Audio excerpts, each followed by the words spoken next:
Hello everyone, welcome to Make Gaming Easy. Today in this video, I'm going to show you how to uninstall Traffic Escape. So without any further ado, let's get started. So there are 3 ways to uninstall this app. The first way is to simply tap and hold on the app. Then tap on App Info option. And here you can see the uninstall option, tap on it. And if you're sure, tap on the OK button. Similarly, the next way is to go to Settings application, scroll down your screen, and tap on Apps option. Click on Manage Apps. Now in the search bar, type in Traffic Escape. And here you can see the uninstall option, tap on it.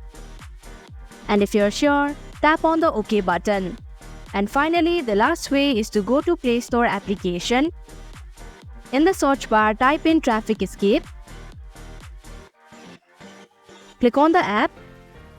And here you can see the uninstall option, tap on it. And if you're sure, tap on the uninstall option once again. So that is how you can uninstall Traffic Escape application.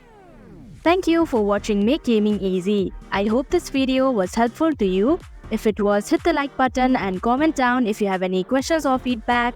Also, if you are new to our channel, subscribe and hit the bell icon so that you don't miss our upcoming videos.